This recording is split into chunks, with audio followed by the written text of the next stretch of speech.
Entonces presentaré al doctor Miguel Ángel Saavedra Salinas, a quien todos conocemos y que, por cierto, lo estaremos viendo en segunda ocasión y próximamente en tercera consecutiva aquí en este escenario, como parte de las actividades mensuales del colegio, y él coordina la sesión que es uso de antirreumáticos durante el embarazo y la lactancia, a propósito del desarrollo de guías de práctica clínica del Colegio Mexicano de Reumatología. Le pido que tome la palabra y lo escuchamos con atención.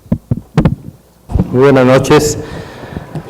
Quiero agradecer al Colegio Mexicano de Reumatología, a su mesa directiva, por su amable invitación para participar con ustedes en esta sesión mensual del Colegio Mexicano de Reumatología. El tópico, ustedes lo ven ahí, es el uso de antirreumáticos durante el embarazo y la lactancia, a propósito del desarrollo de guías de práctica clínica del propio colegio.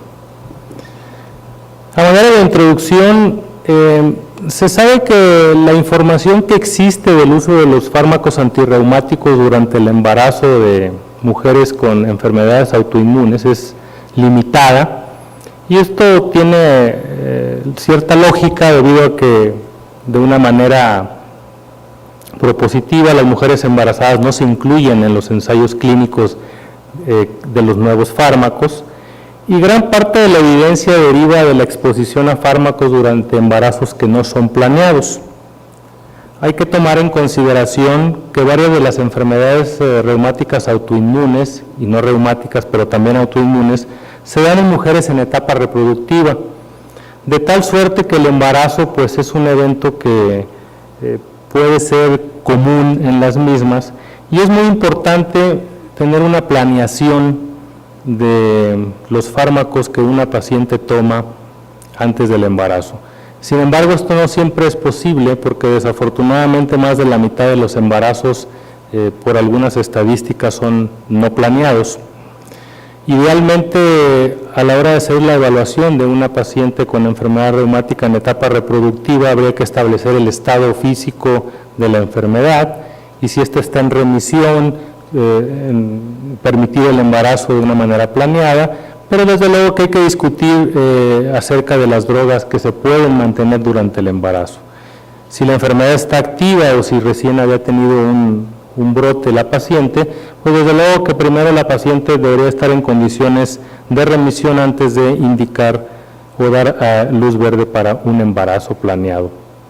Ustedes pueden ver aquí la categoría de la FDA, de los fármacos para su uso durante el embarazo, y aunque es una clasificación ampliamente utilizada, desafortunadamente luego no refleja la evidencia científica que hay al respecto y nos quedamos cortos a la hora de establecer riesgos en las mujeres con enfermedades reumáticas y que usan este tipo de fármacos.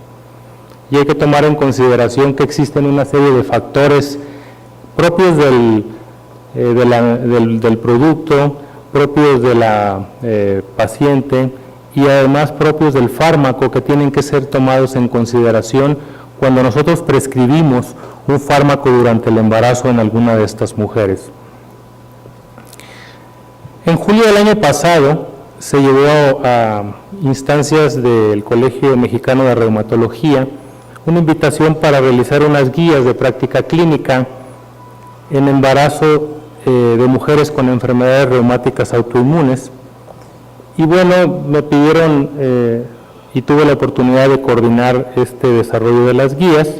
Y bueno, aprovechando este trabajo que fue enviado recientemente a publicación y que está en proceso de revisión, pues decidimos, además de analizar este tópico en profundidad, pues también matizarlo con las evidencias y con las recomendaciones que emitimos las mesas de trabajo en aquel julio de 2013.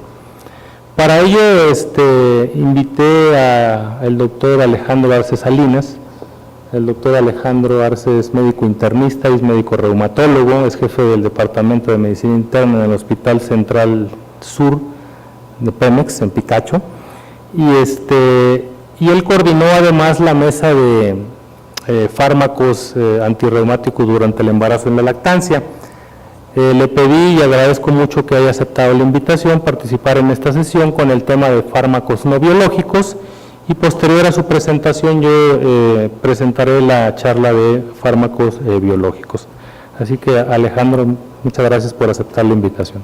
Buenas noches, pues gracias al colegio, como siempre, y a Miguel por haberme invitado tanto a la coordinación de la mesa, como él comenta, el año pasado, y a las revisiones que después se hicieron para que este trabajo termine siendo una publicación en donde el colegio va a tener pues una preponderancia en el tema, porque como vamos a mostrarles en adelante, es un tema que desafortunadamente se ha abordado de forma muy tangencial por prácticamente todos los reumatólogos del mundo.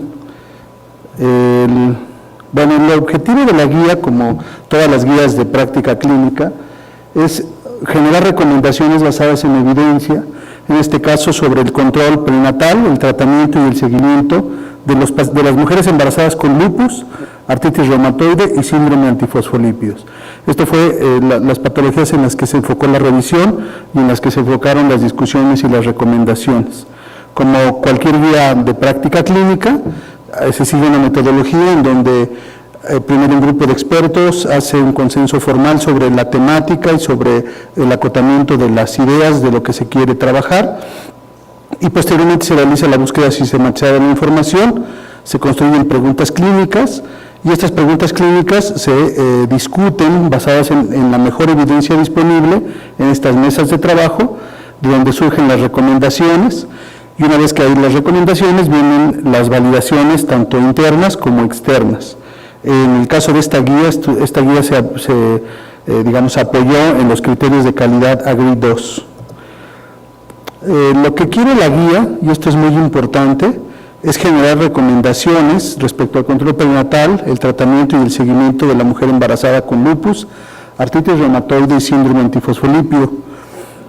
Y esto con la idea de prevenir las principales complicaciones materno-fetales, además de identificar y disminuir el riesgo de reacciones y acontecimientos adversos relacionados con fármacos que se usan durante el embarazo, porque bueno, seguramente todos nosotros hemos tenido pacientes, hemos visto y seguido pacientes con enfermedades reumáticas embarazadas, y de pronto ustedes se van a dar cuenta con la información que se pudo recopilar basada en evidencia, que muchas de las cosas que hacemos pues no están basadas en evidencia, ¿no?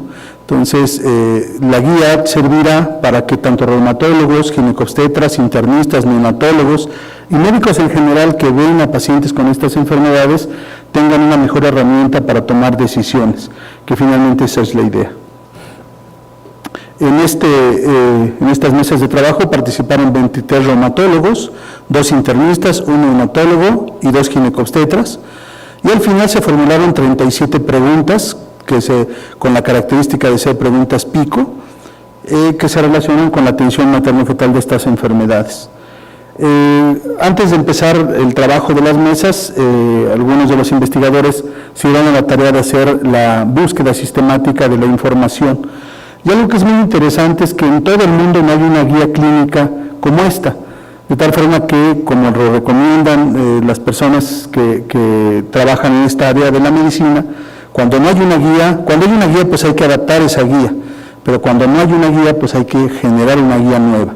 Y por eso el colegio y la gente, todos los reumatólogos que estuvimos ahí presentes, pues nos sentimos muy orgullosos de participar en un esfuerzo que ojalá tenga repercusión internacional, porque como van a ver el trabajo pues es muy interesante. De 503 artículos, al final se seleccionaron solamente 157 y todos estos fueron clasificados con esta escala para nivel de evidencia y grado de recomendación.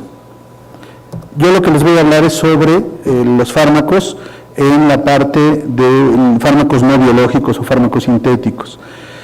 Sin embargo, antes de entrar al tema, me gustaría comentarles que nuestras enfermas que vemos todos los días, y esto a veces no nos enteramos, tienen muchos problemas en la cuestión de su vida sexual y en la fertilidad, y además riesgos durante el embarazo para ellas y para los bebés, y problemas en la lactancia. O sea, todo el proceso de las pacientes reumáticas es un proceso que se ve afectado.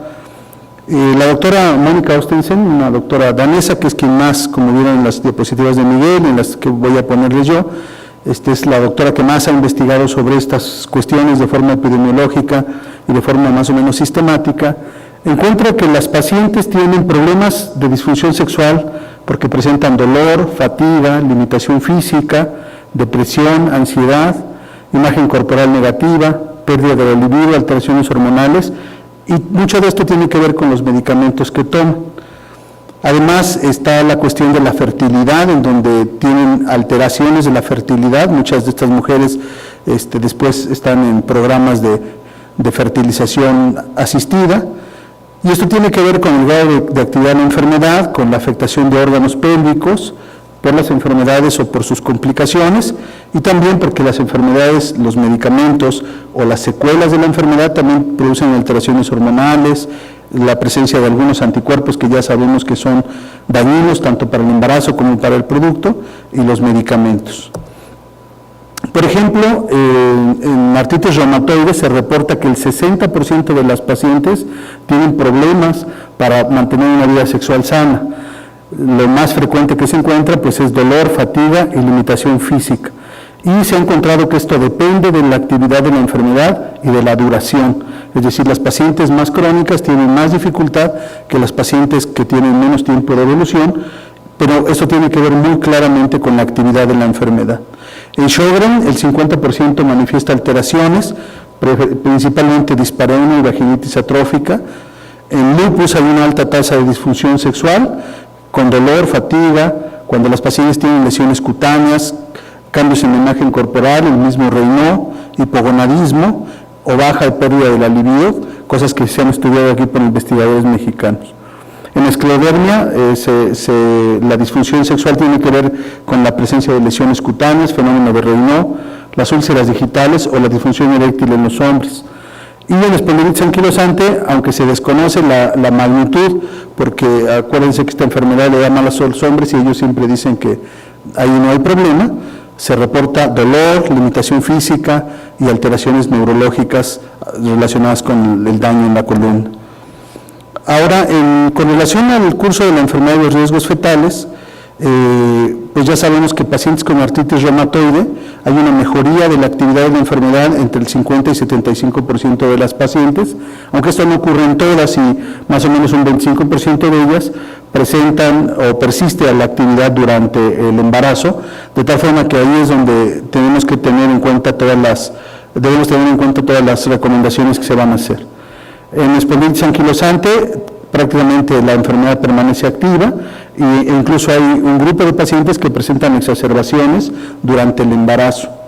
En lupus hay anticuerpos de riesgo, ya saben, los que se pasan la placenta y que pueden producir daño en el corazón del bebito. Y también las pacientes con lupus, y esto es conocido desde hace mucho tiempo, pueden presentar reactivaciones de la enfermedad, incluso de formas graves. La consecuencia de esto pues son pérdidas fetales, retraso en el crecimiento y otros daños. En esclerodermia parece que no hay efecto en el embarazo, aunque sí hay efecto en la fertilidad aparentemente, y en otras formas de vasculitis también se observa retraso del crecimiento y prematurez. Una cosa que es muy importante es que los reumatólogos y los ginecólogos o los obstetras no hacemos lo mismo.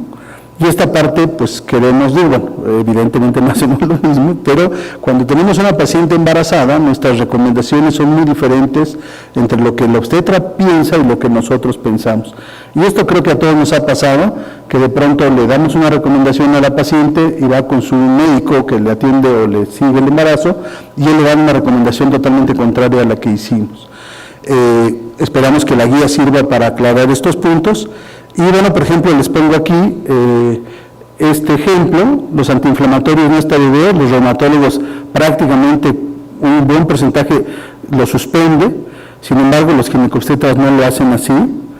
La hidroxicloroquina, los reumatólogos la mantienen y es un porcentaje menor de los obstetras. El metotrexato totalmente lo retiramos nosotros, sin embargo algunos obstetras continúan con el metotrexato. E incluso con el leflunomida, miren, nosotros, según esta encuesta, el retiro es prácticamente como debe ser en todas las pacientes. Sin embargo, algunos obstetras no les sugieren, no les indican suspender. Y situación que también ocurre con los medicamentos biológicos que Miguel les va a comentar. Bueno, vamos a hablar un poquito ya sobre la guía y las recomendaciones que da la guía. Entonces, lo primero que son los antiinflamatorios. Estos antiinflamatorios que son usados por todo el mundo, estos sí no tienen límite, son usados por los médicos e incluso por gente que no es médica. Y bueno, pues ya saben que el trabajo de estos medicamentos es inhibir la ciclooxigenasa, pero además tienen otros efectos sobre leucotrieno, sobre migración celular, sobre expresión de moléculas de adhesión, incluso sobre coagulación, que es algo que se ha ido buscando entender en los últimos años. Se sabe que inhiben el factor de crecimiento, el factor nuclear kappa B, y modifican la disponibilidad de óxido nítrico, por lo que se altera la producción de algunas citocinas. Y esto depende del paciente, depende del tipo de antiinflamatorio, de la dosis. O sea, hay una gran variabilidad en estos. Ya todos conocemos que tienen efectos tóxicos gastrointestinales, que producen disfunción renal, que a veces puede ser irreversible, y producen casi todas alteraciones hemodinámicas en cualquier dosis. Algunos de los antiinflamatorios son hepatotóxicos, y hay reportes pues de alteración neurológica, de alteración hematológica, etcétera, ¿no? Estos medicamentos como grupo, pues prácticamente son los que más se reportan con efectos o acontecimientos adversos. Y la parte que ya les comento, que si todos los antiinflamatorios se asocian con cardiopatía isquémica o no, si solo los inhibidores selectivos o no. En amarillo están en todas las diapositivas que siguen las evidencias, en rojo están las recomendaciones. Entonces, aquí se sabe que la aspirina, sobre todo aquí la aspirina en dosis altas, o sea, la aspirina como antiinflamatorio, incrementa el riesgo de lesiones de gastrosquisis, con un riesgo de 2.3. Los antiinflamatorios incrementan el riesgo de malformaciones cardíacas. La exposición de antiinflamatorios en el tercer trimestre incrementa el riesgo del cierre del conducto arterioso. El uso de antiinflamatorios aumenta el riesgo de aborto. El uso de antiinflamatorios se asocia con disgenesia renal y oligohidráneos. Por lo tanto, las propuestas o las recomendaciones que hace el colegio son no usar los antiinflamatorios más allá de la semana 32. Sí se puede usar la aspirina en dosis de 100 miligramos o menos durante todo el embarazo. Y todos los antiinflamatorios, excepto la aspirina en dosis bajas, deben suspenderse antes de la semana 32. Con relación a la lactancia, la mayoría de los antiinflamatorios se excretan por la leche materna y pasan al producto. Y algunos de ellos se ha reportado que sufren concentración, sobre todo relacionado con la inmadurez del producto. A mayor inmadurez, la exposición a estos medicamentos es más tóxica en los niños. De todas formas, se recomienda administrar la dosis de antiinflamatorio inmediatamente después de haber alimentado al bebito, con la idea de minimizar la exposición, porque la concentración en la leche tiene que ver con la concentración en suero del antiinflamatorio. Los glucocorticoides, pues ya saben, todos somos expertos en el uso de estos medicamentos, son esenciales para tratar un sinnúmero de condiciones inflamatorias, tanto agudas como crónicas, y conocemos bien sus perfiles de seguridad y de toxicidad.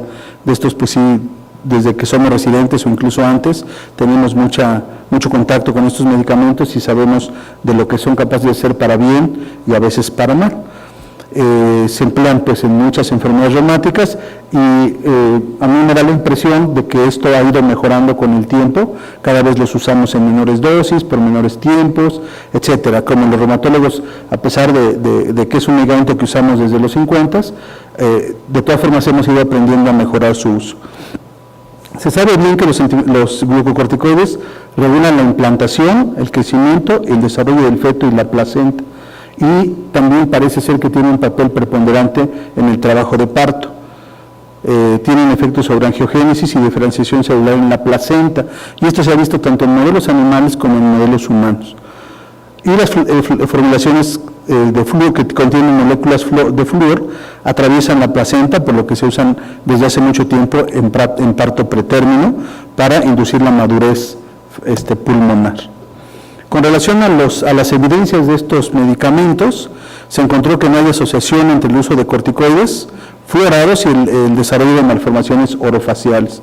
Hubo reportes por allá por los 60s y los 50s de niños que, siendo expuestas las mamás a los glucocorticoides, tenían alteraciones faciales. Sin embargo, esto en revisiones, en estudios de cohorte, como ven ustedes con una evidencia 2B, se muestra que no es así. Los glucocorticoides fluorados se pueden administrar en la mujer con amenaza de parto prematuro y se asocia con una reducción de las tasas de muerte neonatal y de síndrome de dificultad respiratoria y hemorragia intraventricular.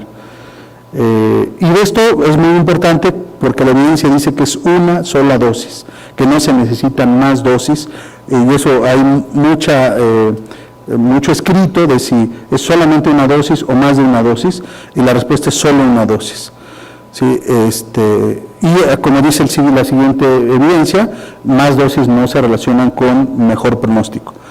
La exposición prenatal a esteroides no se relaciona con sepsis en el recién nacido, y la mujer embarazada que toma glucocorticoides durante el embarazo tiene también los mismos riesgos que la que no está embarazada de desarrollar diabetes, hipertensión, osteoporosis, por lo que pues deberán tener los mismos cuidados. Las recomendaciones son que durante el embarazo los corticoides no fluorados pueden ser utilizados en la forma que la enfermedad o el médico reumatólogo lo indique. Ahí no hay ningún problema. En mujeres con riesgo de parto prematuro, entre las semanas 24 y 34, si es necesario, se recomienda un ciclo único, es decir, una dosis de corticoide fluorado prenatal. Cuando se requiere el uso de corticoides para el tratamiento de enfermedad autoinmune, se recomienda emplear prednisolona o metilprednisolona a la menor dosis y tiempo posible, y las mujeres deberán recibir el mismo cuidado que las otras pacientes no embarazadas que toman estos medicamentos. Con relación al embarazo, las concentraciones son muy bajas, incluso cuando la mamá toma dosis mayores de 20 miligramos.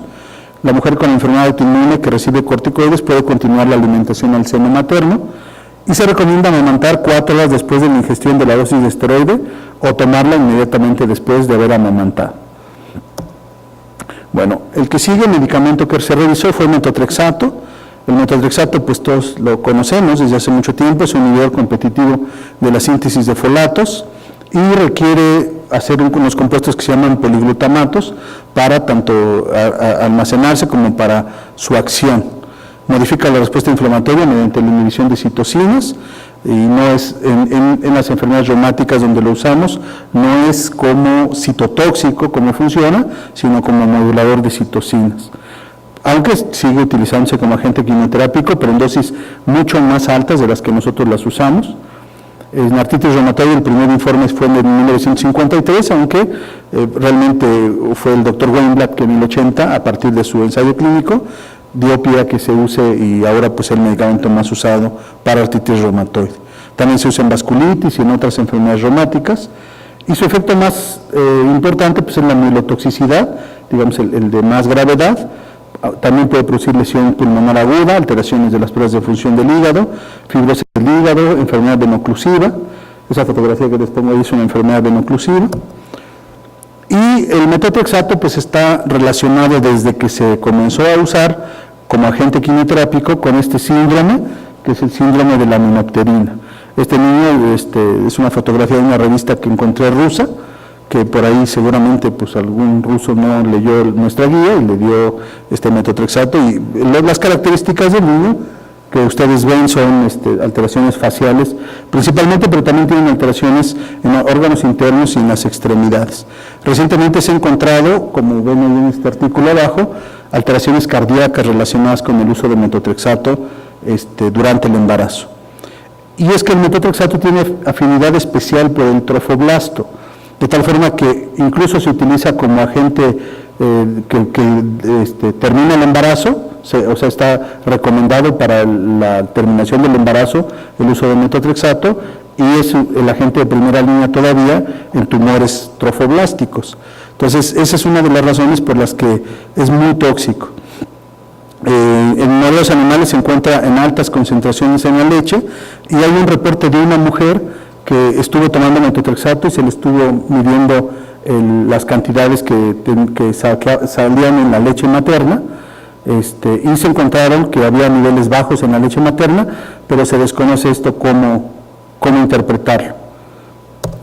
Bueno, la evidencia mostró que el metotrexato se asocia con un incremento en la tasa de abortos, como ya lo habíamos comentado. Es un fármaco teratogénico que se asocia con el síndrome de amenorterina, que consiste en retraso en el crecimiento, hipoplasia del hueso frontal, osificación anormal del cráneo, implantación baja de las orejas, micrognatia, anomalías de las extremidades y alteraciones cardíacas. El metotrexato tiene una vida media prolongada y se deposita en los tejidos hasta por 4 meses. Por lo que las recomendaciones es que el metotrexato está contraindicado durante el embarazo. Y debido a su vida media, se sugiere en embarazos planeados suspenderlo 3 a 6 meses antes de la concepción. En la lactancia también se deposita, y aunque la paciente no lo tome, tiene niveles de metotrexato en la leche, por lo que se sugiere que no se use y que haya sido evitado incluso tiempo antes de la lactancia. Y está contraindicado amamantar tomando metotrexato. El medicamento siguiente que revisamos fue sulfasalacina, que este es un medicamento también muy antiguo. Su metabolismo de este medicamento es la ruptura intestinal y bacteriana por sulfapiridina y ácido 5-aminosalicílico. Este medicamento inhibe algunas interleucinas e incluso factor de necrosis tumoral, y también la producción de IgM e IgG.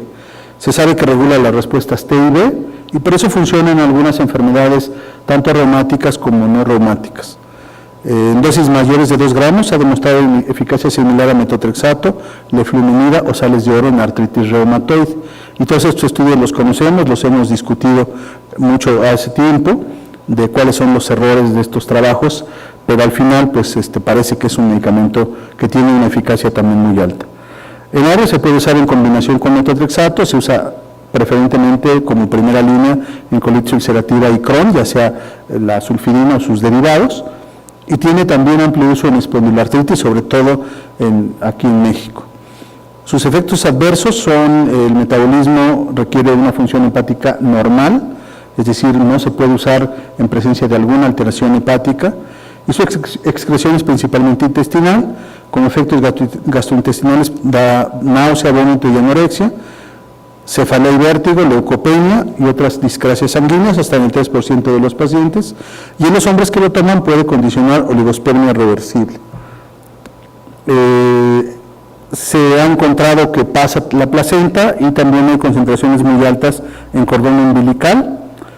En la leche se detecta el 50% de la dosis de esta sustancia, sulfapiridina, que es una sulfa, y solo hay un reporte de un lactante que tomando su mamá sulfasalacina tuvo diarrea sanguinolenta. La evidencia mostró que no hay asociación significativa con alteraciones congénitas, a óbitos, abortos, partos prematuros o productos de bajo peso. No se documentó un incremento significativo en la prevalencia de malformaciones. Y la recomendación, que es una recomendación muy fuerte, es que se puede usar la sulfasalacina durante el embarazo. Los antimaláricos, ahora recientemente sabemos que tienen efectos sobre los toll-like receptors y que es uno de los mejores mecanismos que se ha encontrado y por el cual se explica incluso su trabajo en el paludismo, su papel como antipalúdico. Interfiere en la presentación de antígenos lisosomales, que es una información que ya conocíamos, y regula negativamente las células TH17, disminuye la producción de algunas interleuquinas y es ampliamente utilizado en reumatología. Tiene intensa interacción con drogas metabolizadas por este citocromo, por lo que siempre hay que tener en cuenta la interacción medicamentosa. Ya todos sabemos que tiene efectos tóxicos retinianos que pueden ser dosis dependientes en la gran mayoría, pero también puede haber formas idiopáticas y produce arritmias y miocardiopatía. También hay casos de miopatía, posiblemente asociado con otros factores de riesgo, sobre todo con medicamentos. Ahora la combinación de antimaláricos y estatinas parece ser principalmente tóxica. Y bueno, se deposita en la piel, por lo que la gente que lo toma va adquiriendo un color especial, un poco más oscuro.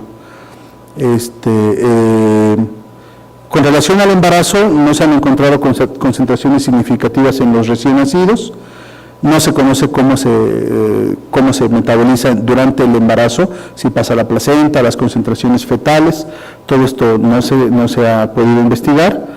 Sin embargo, se encontró un estudio, bueno, fue para la investigación de la ponencia, de 30 años de farmacovigilancia en Europa, de farmacovigilancia intensiva, sin que se encontraran reportes de toxicidad. Porque había la idea de que, igual en artículos muy antiguos, de que había habido toxicidad. Entonces, la evidencia reciente muestra que este medicamento no se relaciona con malformaciones congénitas, muerte fetal, prematurez, y que en lupus se puede utilizar porque disminuye la actividad de la enfermedad, tiene menor tasa de recaída y permite disminuir la dosis de prednisona. Entonces, la recomendación también es que se puede usar durante el embarazo. A continuación, lo que revisamos fue leflunomida. La leflunomida, ya saben que es un inhibidor de esta enzima, que suprime la proliferación de células T y también tiene efectos sobre interleucinas y también sobre ciclooxigenasa. Se utiliza principalmente en artritis reumatoide. Tiene como efecto adverso el aumentar enzimas hepáticas. Hay casos informados, sobre todo al principio del medicamento, por los 90, de hepatitis fulminante que se asociaron en pacientes que bebían alcohol de forma intensa. También es mielotóxico, produce alopecia, lesiones cutáneas. Y bueno, se ha estudiado mucho durante el embarazo en modelos animales. Y la leflunomida, en todos los modelos animales que se ha utilizado, se encontró que produce resorción fetal, es decir, el equivalente a abortos, y también a malformaciones en modelos animales. Obviamente, al encontrar esto, nunca se propuso ni se permitió que se utilizara durante el embarazo en alguna mujer. Y incluso en la época fuerte del uso de este medicamento se proponía el uso de colistiramina en el caso de que una mujer resultara embarazada y todo este protocolo. Recientemente hay informes de embarazos incidentales sin que se haya encontrado daño fetal. La guía dice que pues hay un riesgo muy alto en modelos animales, por lo que mientras no haya información disponible no se recomienda el uso durante el embarazo, y tanto hombres como mujeres que toman leflunomida deben suspenderla 2 años antes y, si es necesario, realizar el protocolo de eliminación, que es con colistiramina 8 gramos cada 8 horas por 11 días, midiendo niveles séricos. En la lactancia no hay evidencia suficiente de seguridad, por lo que se prefiere mejor no recomendar el uso. La azatioprina y la 6-mercaptoprina, que es el metabolito activo, se cataliza por la inactivación de jantina oxidasa, y los niveles de esta enzima, la tiopurina metiltransferasa, que es la enzima encargada de la actividad de este medicamento, son genéticamente determinados. Produce alteraciones de células T y B, y pues ya saben, es un neurotóxico, produce hepatitis, alopecia, está asociado con el desarrollo de neoplasias. De hecho, fue el primer medicamento reportado con neoplasias secundarias. Está clasificado en categoría D de la teratotoxicidad, y estudios de cohorte en enfermedad inflamatoria intestinal muestran que es seguro en el embarazo y la lactancia, y también en enfermedades reumáticas. Esta fotografía de la mano que les puse ahí es una lesión perforante asociada a la azatioprina, igual la coloración. La evidencia muestra que estos medicamentos, tanto la azatioprina como la 6-mercaptoprina, no se asocian con malformaciones congénitas, y la exposición de los hombres en el momento de la concepción tampoco se asocia con malformaciones congénitas, pero que puede emplearse durante el embarazo. La excreción en leche materna es muy baja, y estudios observacionales concluyen que el uso de tiopurinas durante la lactancia es seguro, por lo que se recomienda usar, puede ser usado durante la lactancia. La ciclofosfamida, pues ustedes la conocen, es un alquilante derivado de la mostaza nitrogenada, es un agente citotóxico muy potente, y hasta la fecha sigue siendo un medicamento, digamos, central en el tratamiento del cáncer. Se utiliza en leucemia, en linfoma, en otro grupo de enfermedades. Este medicamento, pues, claramente se asocia con menopausia precoz, nulliparidad, falla ovárica, alteración de la espermatogénesis y disminución de la frecuencia de embarazos. Es gonadotóxica en hombres y mujeres, y en la mujer depende de la dosis acumulada y la edad, mientras que en los hombres no hay umbral de la dosis acumulada. La administración de la ciclofosfamida durante el primer trimestre del embarazo se asocia con embriopatía. no se debe emplear durante el embarazo, particularmente en el primer trimestre, y mujeres premenopáusicas sin paridad satisfecha, se sugiere la preservación ovárica con el uso de antagonistas de hormona liberadora de gonadotrofina. Se excreta por leche materna, por lo que puede causar supresión de la hematopoiesis en lactantes y no se debe emplear durante la lactancia. Finalmente, estos dos medicamentos, o tres, que es el micofenolato de mofetilo, la ciclosporina y el tacrolimus, que relacionados con la enfermedad, con el embarazo en mujeres reumáticas, hay muy poca información, porque pues, su uso principalmente es en otras enfermedades, y se encontró que acá en la columna derecha, de micofenolato, que tiene una embriopatía muy característica, por lo que no se debe utilizar durante el embarazo. No hay evidencia de su uso durante la lactancia, por lo que no se recomienda usarlo. Y lo mismo con ciclosporina y tacrolimus. ¿Sí? Con relación a tacrolimus no hay más información, y con ciclosporina la recomendación es que sí puede ser usada durante el embarazo, ya que hay un ensayo clínico que muestra que no hubo efecto tóxico. No se recomienda durante la lactancia. Bueno, la guía, en conclusión, y me apegué a mis 30 minutos, es un esfuerzo sistematizado del colegio para aportar conocimientos originales al área. La revisión de la guía muestra una carencia enorme de investigación de calidad en nuestro medio. De hecho, no encontramos ninguna información realizada en México. Y esto es importante porque es una fuente pues, de un camino de investigación para muchos de los que están aquí, muchos de sus alumnos. Los niveles de evidencia, como vieron, no son de lo mejor. Sin embargo, las recomendaciones resultantes de la guía han sido consensuadas por diferentes especialistas y pensamos que tienen autoridad científica. Muchos conceptos manejados por los médicos que atienden estos pacientes, la guía permitirá actualizarlos, aplicarlos en el ámbito de la atención cotidiana. Entonces, pues ojalá la guía pronto esté disponible, va a estar, esperemos, publicada en pocas semanas, y será una herramienta muy útil para todos los que vemos pacientes embarazadas con enfermedades reumáticas. Gracias, doctor. Continuando con la parte de agentes biológicos, para fines prácticos, los agentes biológicos no se recomiendan para usarse en el embarazo y en la lactancia. Sin embargo, para no terminar esta charla nada más con estas palabras, haré un breve recorrido acerca de la evidencia que existe acerca del uso de estos fármacos durante el embarazo. Para ello les hablaré un poquito de transporte transplacentario de inmunoglobulinas. Se sabe que los diversos fármacos se pueden transportar a través de la placenta por diversos mecanismos, por mecanismos de transferencia facilitada, por mecanismos de transportes activos, como ustedes pueden ver ahí, pero también a través de receptores, y que esto es fundamental en el caso de los fármacos biológicos, ya que, como ustedes saben, la estructura de varios de ellos incluye una inmunoglobulina. Se sabe que las inmunoglobulinas fetales obviamente son recibidas del suero materno. Como ustedes pueden ver en esa gráfica, los niveles maternos al principio de la gestación son notablemente más elevados en comparación con el suero fetal. Sin embargo, a lo largo de las semanas de gestación e inclusive en el posparto, estas pueden ser inclusive más elevadas en comparación con el suero materno.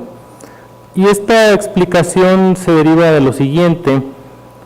Hace algunos años que se caracterizó un receptor de inmunoglobulina que se encuentra en el sincicio trofoblasto, y de que a través de la expresión de este receptor se transportan las inmunoglobulinas, fundamentalmente inmunoglobulina G, y sobre todo en el isotipo o en el subtipo, perdón, 1, a través de la circulación materna hacia la circulación fetal, de tal manera que este transporte activo es muy importante cuando uno trata de entender los mecanismos que subyacen a el transporte de los fármacos biológicos a través de la placenta.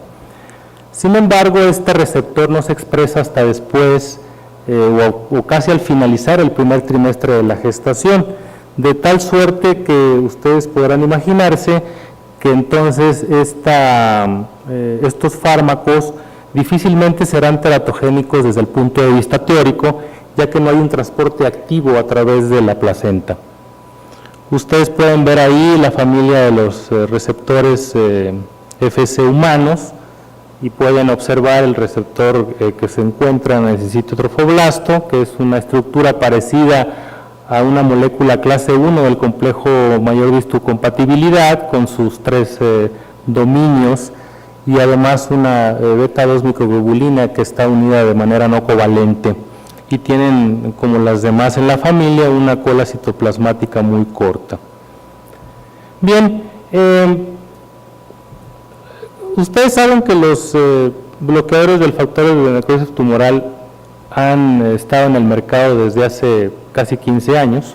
Salieron, creo que, si mal no recuerdo, a partir de 1999 en el comercio en México. Y bueno, el factor de necrosis tumoral es una citocina proinflamatoria fundamental tanto a nivel fisiológico como también a nivel de algunas enfermedades. Se sabe que el factor de necrosis tumoral es codificado en el cromosoma 6 de nuestro genoma y además de ello está expresado en homotrímeros, los cuales se unen a algunos receptores, básicamente 2 a nivel de la membrana celular, para llevar a cabo sus mecanismos efectores. La relación que se tiene del TNF-alfa y el embarazo es que se sabe que es fundamental porque promueve la implantación del blastocisto y los niveles elevados del TNF se asocian a pérdida fetal. Se sabe también que pueden tener un papel importante en el desarrollo y organización de los tejidos linfoides secundarios. Sin embargo, lo que se sabe en primates es que no son indispensables para un desarrollo normal del sistema inmunológico. Estos conceptos son fundamentales para poder entender si nosotros podemos tener o no efectos adversos de parte de los anti-TNFs. El hecho de que los niveles elevados se asocien a pérdida fetal ha dado pie a utilizarlos en medicina asistida o se ha usado para poder inducir la fertilidad y para lograr embarazos exitosos. Este estudio es con adalimumab, en donde se utiliza también con gamma globulina intravenosa y como ustedes pueden ver abajo en la tabla, pues se puede incrementar hasta un 73% la tasa de nacidos vivos. No es el único fármaco, también se ha utilizado el etanercept en dosis preconcepcionales para poder aumentar la fertilidad en las mujeres y llegar a embarazos exitosos. Y estos reportes también han encontrado que además de ser efectivos para poder llevar a cabo un embarazo exitoso, prácticamente no hay un incremento en las malformaciones congénitas como este estudio que salió publicado en el 2011. Ustedes conocen los fármacos inhibidores del factor de necrosis tumoral, existen disponibles 6, infliximab, etanercept, adalimumab, certolizumab, golimumab, 5, y como ustedes pueden observar, 3 de ellos son anticuerpos monoclonales, uno de ellos es quimérico, que es el infliximab. También hay 2 proteínas, una de ellas es una proteína de fusión, aunque tiene una porción FC, y el otro es un constructo pegilado con un fragmento FAB, que es certolizumab pegol. Las indicaciones ustedes las conocen mejor que yo y no voy a hablar al respecto de ellos, pero se sabe que en animales no se ha demostrado que estos fármacos sean embriotóxicos ni teratogénicos, de tal suerte que eso dio pie al conocimiento que se tiene posteriormente.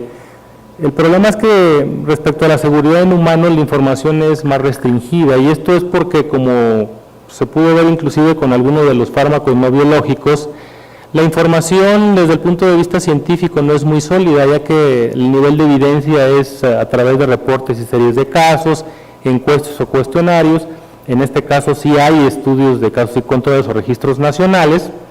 Sin embargo, a veces no se puede separar el efecto del uso de otros fármacos con el efecto propio de la enfermedad, y como vamos a ver más adelante, en algunas series de casos hay una tasa de abortos terapéuticos o inducidos alta, hasta del 25-30%.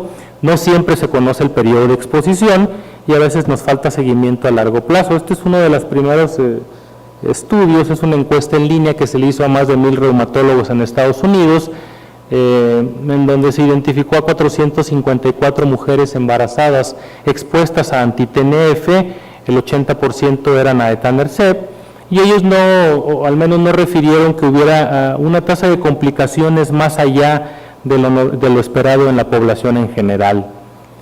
Ustedes pueden ver aquí una síntesis de varios de los estudios, registros, encuestas, etcétera, que hay. Y bueno, los porcentajes de tasa de nacidos vivos varían dependiendo de la población estudiada y el momento en el cual se expuso al fármaco, y va con una tasa de nacidos vivos tan baja del 50% como una tan alta del 100%, aunque hay que tomar en consideración que esto va a depender también del número de casos que se estudian. Y tomar en consideración también que algunos de los datos de los que disponemos no son en enfermedades reumatológicas, sino en enfermedad, por ejemplo, inflamatoria intestinal, como la enfermedad de Crohn. Estos son los datos de un registro británico de biológicos, en donde ustedes pueden observar que lo dividieron en 4 grupos, básicamente, aquellas que estuvieron mujeres expuestas a anti-TNF con metotrexato y leflunomide, solo anti-TNF, las que lo tuvieron antes de la gestación y las que nunca estuvieron expuestas. Y bueno, como ustedes pueden observar, la tasa de nacidos vivos varía, se va incrementando dependiendo del grupo, y estos son de las primeras evidencias que tenemos de el desenlace fetal en aquellas mujeres expuestas a fármacos biológicos. Ellos estudiaron los 3 que había en ese momento, que eran infliximab, etanercept y adalimumab, y el nivel de evidencia ustedes lo pueden ver abajo, es 3. Esta es una revisión sistemática de la literatura respecto al desenlace fetal en aquellas usuarias de anti-TNFs. Pero hay que tomar en consideración que esto fue una enfermedad inflamatoria intestinal básicamente. Ellos estudiaron infliximab, adalimumab y certolizumab pegol. Hay que recordar que etanercept no funciona en pacientes que tienen enfermedad inflamatoria intestinal. Y en esta revisión sistemática de la literatura ellos encuentran que la tasa de complicaciones fetales es más o menos la misma a la población en general. Y digamos que es de los pocos estudios sólidos que se tienen, y ustedes pueden ver ahí el nivel de evidencia 1B. Respecto a certolizumab pegol, existe evidencia en ratas de que no hay transporte activo placentario y no hay, por lo tanto, niveles detectables en los fetos. Hay que tomar en consideración que el fragmento es el FAB, pegilado, y este aparentemente, por el mecanismo que les mencioné previamente, pues no tendría por qué ser de alguna manera transportado por la placenta, ¿no? En humanos los datos son muy limitados. Hay una serie de 10 casos en donde, como se ve ahí en la diapositiva, había niveles bajos del fármaco en el cordón umbilical. En el 2005-2006 se publicó un reporte de un bebé nacido de una mujer con psoriasis que estuvo expuesta a etanercept, y que a partir de ahí el bebé tuvo este tipo de alteraciones congénitas que se llama alteración Bacter, cuyos significados los pueden ustedes ver ahí, que se refiere a defectos vertebrales o vasculares, atresia anal, defectos cardíacos, problemas traqueosofágicos, alteraciones renales y también de las extremidades. Esto dio pie a un estudio posterior, que es un reporte de la FDA, de 54 alteraciones congénitas en 40 bebés, estudiados en un periodo de 1999 a 2005, en mujeres expuestas a antagonistas del factor necrosis tumoral, y supuestamente ellos encontraron un 56% de asociación con esto. Sin embargo, a la hora de revisar el artículo y con editoriales posteriores, se encontró deficiencias metodológicas importantes, porque esto era por un autorreporte, en primer lugar, no teníamos un denominador conocido, y además la mayoría de estos recién nacidos tenían una de las alteraciones que supuestamente conforman el Bacter o el váter, y hay que tomar en consideración que las más comunes eran alteraciones cardíacas, que por cierto, dicho sea de paso, son las más frecuentes en la población en general, no expuesta a fármacos, de tal manera que en el mejor de los casos la asociación era débil, y estos resultados no han sido reproducidos en estudios prospectivos posteriormente. Ustedes pueden ver aquí también una revisión sistemática de la literatura publicada en el 2013, en donde ellos no encuentran una tasa de malformaciones o defectos congénitos mayores mucho más arriba de la población de referencia. Este es un estudio publicado este año, es un estudio prospectivo de mujeres expuestas a anti-TNFs. Ellos, como pueden ustedes ver ahí, compararon aquellas expuestas a anti-TNF contra aquellas que tenían drogas sintéticas y aquellas que no tenían aparentemente un fármaco que les pudiera condicionar algún tipo de complicación. El seguimiento aparentemente es prospectivo y lo que ellos encontraron es que podían tener las pacientes expuestas a anti-TNFs pues una mayor proporción de embarazos pretérminos, así por lo tanto tenían menos peso al nacer, tenían una mayor posibilidad también de que sea por vía cesárea, pero todas estas condiciones lamentablemente no siempre se puede descartar que sean por la patología en sí, por la actividad de la enfermedad, y esa es a veces una de las interrogantes que nos quedan a la hora de que nosotros queremos evaluar uno de estos fármacos. Recientemente, en febrero de 2014, también fue publicado este análisis que, bueno, cuando ustedes lo leen es un análisis retrospectivo y sin embargo le sacaron riesgos relativos, lo cual pues metodológicamente llama la atención porque lo que habría que haber sacado son ORs. Sin embargo, al margen de esas situaciones, en aquellas usuarias de anti-TNFs ellos no encontraron tampoco un mayor incremento en el riesgo ni de malformaciones fetales ni de complicaciones sobre el desenlace fetal. Sobre la lactancia la información es todavía más limitada, tomando en consideración que a veces las formas en las cuales se mide en la leche materna los diferentes productos o los diferentes fármacos, se sabe que hay en algunos reportes de caso una gran cantidad, digamos que de disparidad. Algunos se encuentran un poquito de niveles elevados, otros son completamente indetectables, y esto también tiene que ver con la cinética de la formación de la leche materna, ¿no?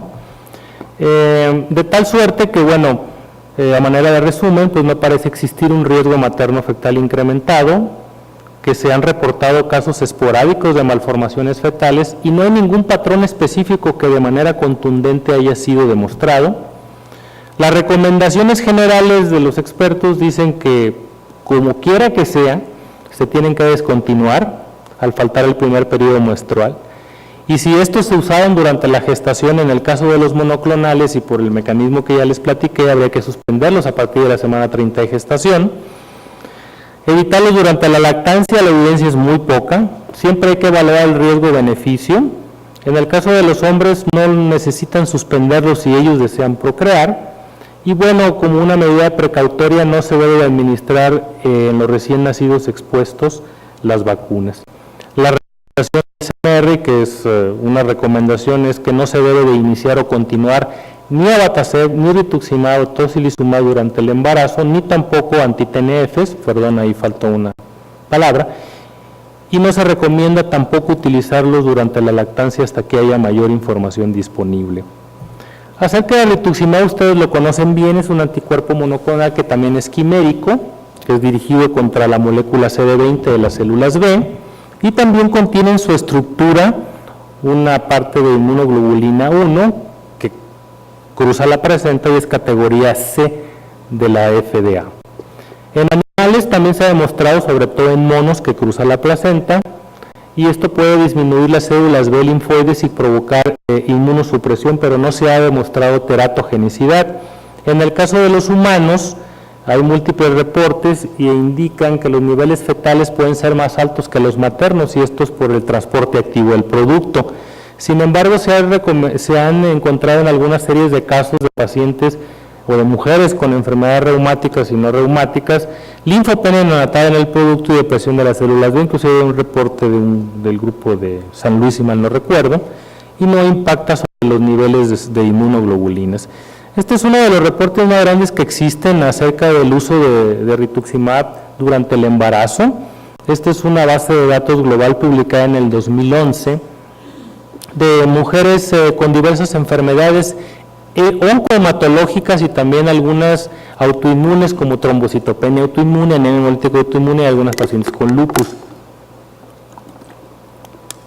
Ellos se encontraron que hubo reportes de exposición materna en 231 casos, de los cuales se conoció el desenlace en 153, y se encontró que la tasa de que el número de nacidos vivos es de 90 casos, aproximadamente un 60%. Y bueno, en esta tabla, que es un poco cargada, o un mucho, pues se ven que en realidad no encontraron un patrón de complicaciones en el producto. Por ahí ustedes pueden encontrar que puede haber alguna infección en el posparto, en el producto, y hubo una muerte neonatal. Ellos las dividen en todos los embarazos y en aquellas de ensayos clínicos. Sin embargo, tampoco ellos encuentran que haya una alteración congénita, una anomalía congénita característica asociada al uso de este fármaco. El año pasado también fue publicado en esta serie de casos de 6 mujeres con enfermedades reumáticas autoinmunes, había vasculitis y había lupus eritematoso sistémico, si mal no recuerdo. Solamente encontraron una malformación congénita. Desde luego no se pueden sacar conclusiones sólidas, a pesar de que la mayoría, o 4 de los 6 fueron a término, ¿no? Ustedes pueden ver ahí el tiempo cero de exposición a rituximab y el tiempo en que después la mujer tiene su embarazo y finalmente el desenlace, ¿no? Por ejemplo, en este reporte de caso, ustedes pueden ver cómo la concentración de rituximab al inicio de la gestación puede ser alta, pero en aquellos, en la mamá, y estaba bajando a lo largo de las semanas, lo cual más o menos puede tener sentido de no haber tanto problema con el transporte activo que les mencionaba en unas diapositivas previas. La recomendación general es evitar el embarazo entre 6 y 12 meses después de la última administración de rituximab, y parece ser que no hay problema con eso, pero no se recomienda durante la lactancia. La recomendación CMR es exactamente la misma que previamente les había yo planteado de los otros fármacos. Belimumab fue un fármaco que no se incluyó en el desarrollo de la guía de práctica clínica debido a la escasísima información que existía. Sin embargo, les presento un par de diapositivas. Ustedes saben que también es una inmunoglobulina, es monoclonal, y que se une a la forma soluble de Bliss, que como ustedes saben, el Bliss inhibe la apoptosis de células B y estimula su diferenciación hacia células plasmáticas. Es categoría C de la FDA. No se ha demostrado que sea teratogénico en animales, sin embargo la información es muy limitada en humanos. De hecho, en esta revisión que se publica este año, y presentaron algo también en el EULAR, pues son 83 embarazos no planeados en estudios fase 2 y 3 de los estudios con belimumab, que son los Bliss, ya saben, 76 y no sé cuál otro.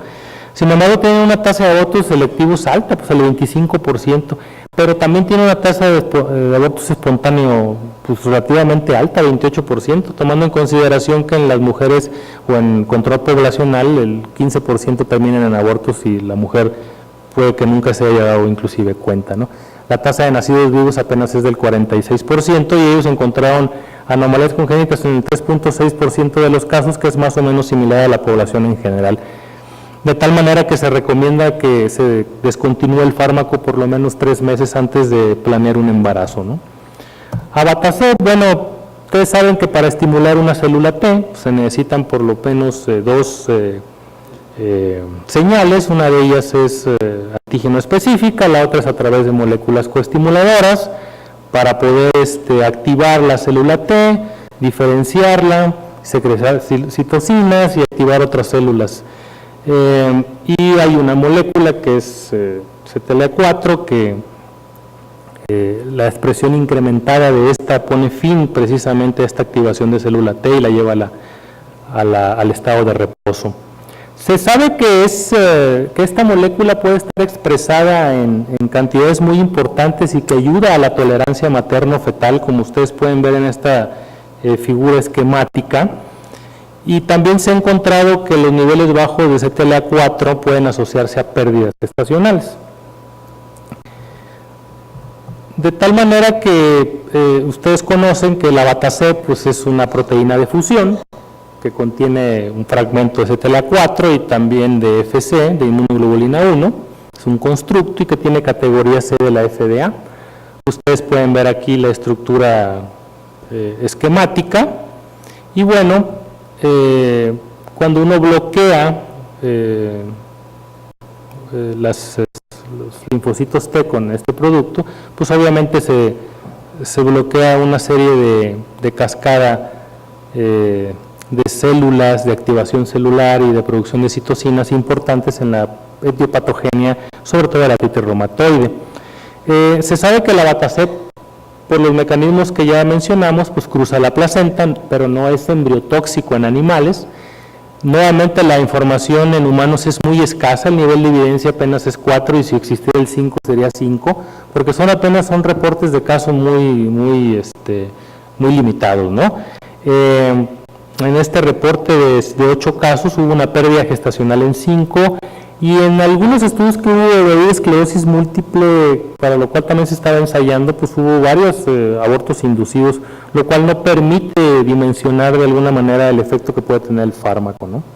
De cualquier manera, por ahí también hubo este reporte exitoso de expresión durante el primer trimestre de la gestación. Abatacer no se recomienda en la mujer embarazada y hay que suspenderlo por lo menos 10 semanas e idealmente 18 por aquello de la vida media antes de un embarazo planeado. Y por supuesto que no se recomienda durante la lactancia. La recomendación de la mesa de trabajo de la guía hepática clínica, pues obviamente es que no se debe ni iniciar ni continuar en la gestación y por supuesto que tampoco se recomienda durante la lactancia. Y ya para terminar, incluimos también en la guía tocilizumab, no incluimos anakinra debido a que no se consigue en México. Como ustedes saben, la interleucina 6 es una citocina muy importante que pertenece a una familia de citocinas similares a esta, cuya característica fundamental, ustedes la ven en la diapositiva, pues es tener una parte que es una glicoproteína 130, que es importante en el anclaje y en la dimerización de la misma, ¿no? Ustedes saben que la interleucina 6 es una citocina multifuncional que tiene particular importancia en algunas condiciones proinflamatorias, como se puede ver esquematizado de esta manera, activa ciertas células y desde luego que es un mediador muy importante en la patogénesis de la artritis reumatoide. Y no solamente en el proceso inflamatorio, sino ustedes también saben que a través del daño crónico de la misma, ¿no? Las citocinas son importantes en la regulación de todos los procesos de la reproducción, tanto en primates como humanos. La interleucina 6 particularmente se ha estudiado mucho en reproducción y se sabe que diversos tejidos en diversas etapas tanto del ciclo menstrual como de la concepción, como del desarrollo temprano del producto, pues hay un incremento en la expresión de los receptores de una manera notable de interleucina 6 y desde luego que se estudió un papel importante como fisiológico en la regulación de la producción ovárica de esteroides, en la foliculogénesis y desde luego en aquellos eventos iniciales de la implantación, ya que estimula la invasión del trofoblasto, que es algo fundamental para que se dé toda la gestación. Sin embargo, cuando uno trata de ligarlo a condiciones patológicas, pues hay resultados contradictorios tanto en ratones como en humanos, ya que esta expresión alterada pues se puede encontrar en pacientes que tienen abortos recurrentes o en animales que tienen abortos recurrentes, y por ejemplo en ratones la deficiencia de interleucina 6 se asocia con la infertilidad, ¿no? Entonces, sin embargo, estos hallazgos son contradictorios. Ustedes saben que ahí existe un anticuerpo monoclonal contra el receptor de la interleucina 6, antes llamado MRA, que es el llamado tocilizumab y que es categoría C de la FDA. Nuevamente también tiene una inmunoglobulina y esto es importante para el transporte durante la transporte placentario. En animales he visto que no afecta la fertilidad el uso de tocilizumab, tampoco afecta su desarrollo fetal. Sin embargo, por ahí hay un reporte en donde incrementaba la tasa de abortos. En humanos existe también poca información disponible al respecto y en una serie de 36 embarazos, 26 de ellos asociados con metotrexate, 13 terminaron, o sea, la mitad prácticamente de manera electiva, hubo 7 abortos espontáneos y solamente 10 nacidos vivos en término. De manera que con la poca información que se tiene al respecto, pues se recomienda descontinuarlo entre 3 y 6 meses antes del embarazo, en el cual ya se habrá eliminado casi el 97% del producto. No se recomienda durante el embarazo y la lactancia, y desde luego que la recomendación gira en base a lo mismo, en donde no se debe ni de iniciar ni de continuar durante la gestación, y por supuesto tampoco durante la lactancia hasta que haya mayor información disponible. Y bueno, en conclusión, les puedo mencionar que el transporte transplacentario de los agentes biológicos pues difiere de acuerdo a su estructura, como lo hemos tocado sucintamente, que se tiene una experiencia muy limitada en embarazo en humanos, que esencialmente deberían de suspenderse antes de la concepción, a pesar de que no parecen ser teratogénicos. Sin embargo, no se pueden descartar alteraciones del sistema inmune en neonatos expuestos, porque a veces falta el seguimiento a largo plazo, y desde luego que se necesitan estudios sistemáticos para poder confirmar todos estos hallazgos. Y creo que es la última, y con eso les agradezco mucho su atención, y si tienen alguna pregunta, muchas gracias.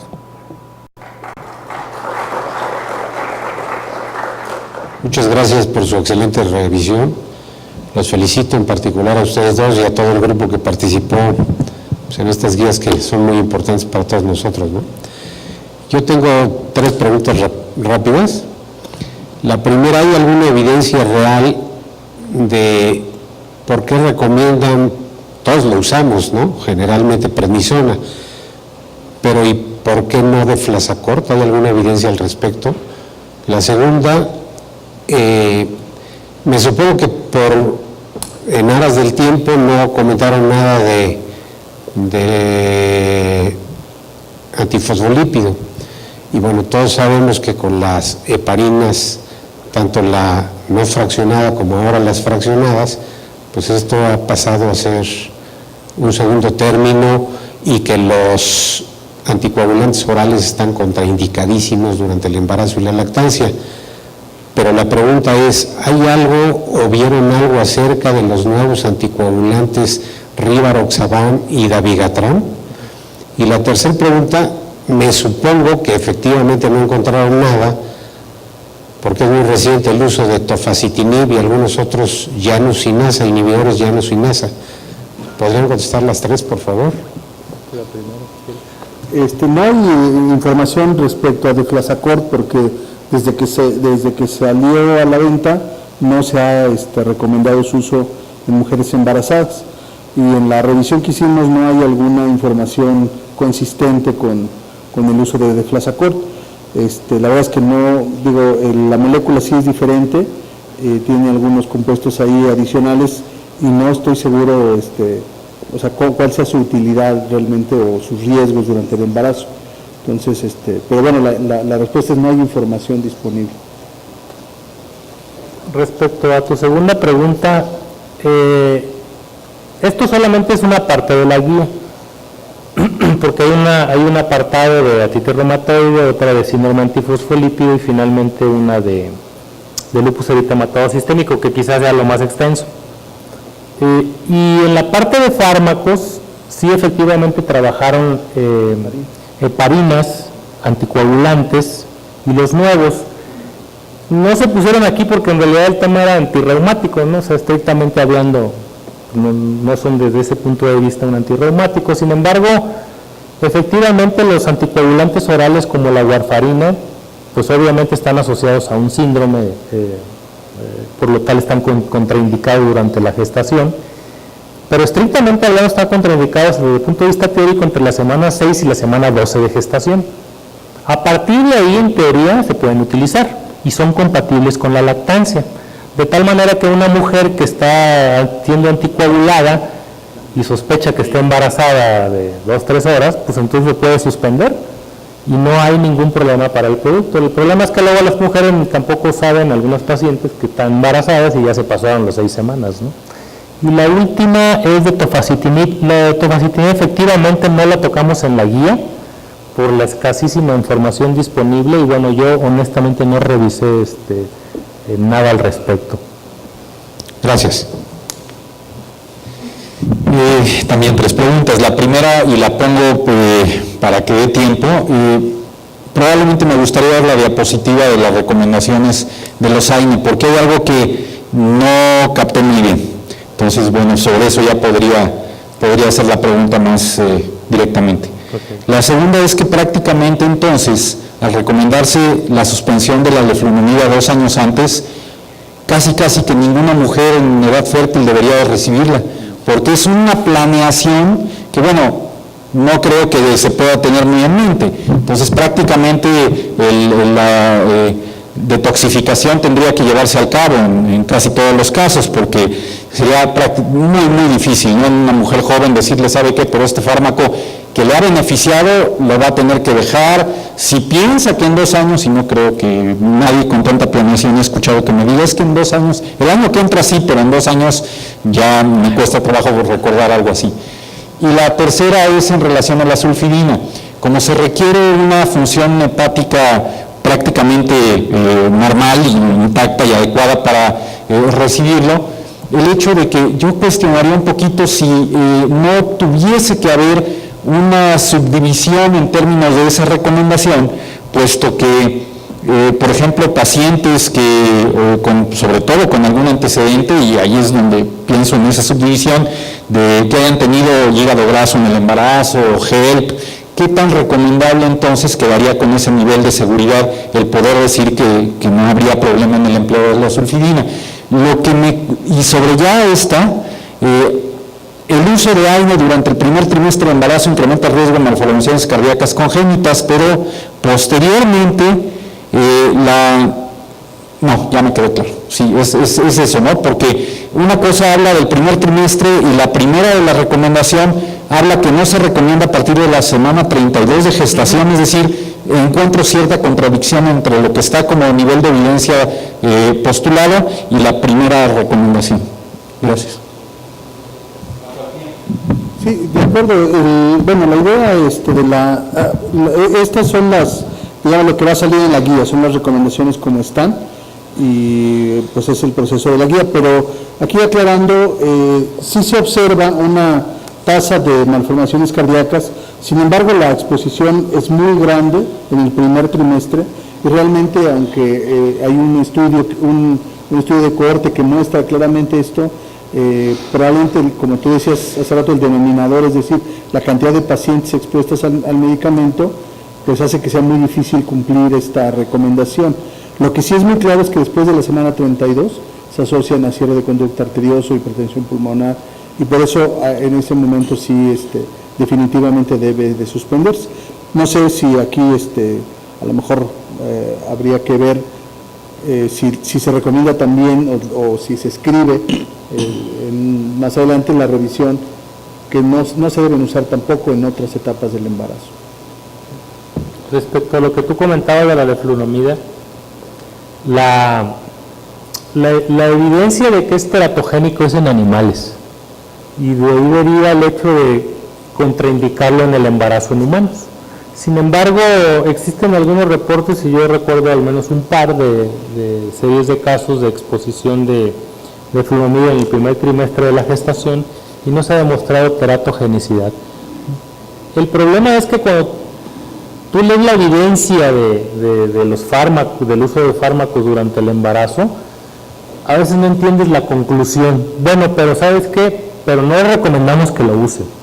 La verdad es que seguramente hay un factor social y hay un factor ahí en donde si le llega a tocar a ese feto que la exposición le dé una malformación, aunque el riesgo haya sido mínimo, si le da, pues es un verdadero problema, ¿no?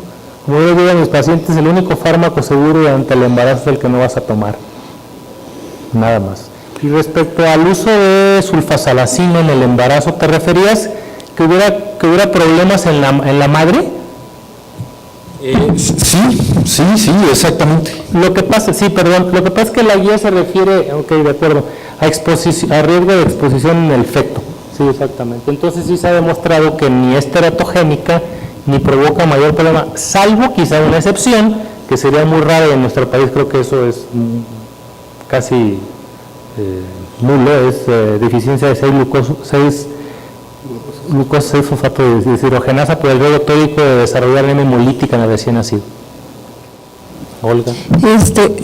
También pues, muchas felicidades a ustedes por la coordinación de las guías y al colegio por el esfuerzo. Es una pregunta no sé si lo tocan en la guía, de un fármaco que es el misoprostol, que se usa en combinación con algún AINE, y que bueno, este fármaco está contraindicado en una mujer que está embarazada. Incluso en las guías de ginecología y obstetricia están indicadas para provocar aborto, incluso con dosis de 150 miligramos por vía lingual producen aborto, no es que producen aborto. Entonces hay que tener cuidado porque alguien puede tomarse, una mujer embarazada, un diclofenaco que tiene misoprostol y pues le va a producir aborto, incluso con dosis sublinguales de 150 miligramos. Y lo otro es un comentario en relación a los anticoagulantes orales, los viejos, pues sabemos que produce cierta fetopatía, pero obviamente no están indicados en el primer trimestre, pero sí en el segundo, y se deben de suspender antes del parto. Esto es temor, pues, si uno ve las indicaciones por parte de los cardiólogos, donde se usa para problemas valvulares, por válvulas mecánicas, está indicada más que la heparina, la anticoagulación con warfarina o acenocumarina. Entonces, realmente no es que estén contraindicadas, hay que tener cuidado en qué trimestre se van a administrar. Sí, de acuerdo. De hecho, afortunadamente nosotros lo que vemos son pacientes con síndrome antifosfolípido o que tienen lupus y que además tienen síndrome antifosfolípido asociado, y en el caso de estos pacientes que tienen una trombosis previa, pues realmente el uso de heparina a dosis plenas nos puede ayudar a disminuir el riesgo y a no ocupar precisamente los anticoagulantes orales por ese riesgo, ¿no? Que sí están perfectamente indicados, sí, después del a partir del segundo trimestre de la gestación. Okay. No sé si tengan alguna otra pregunta más, sino agradecer al colegio, a ustedes su asistencia y a Alejandro su participación. Muchas gracias. Gracias.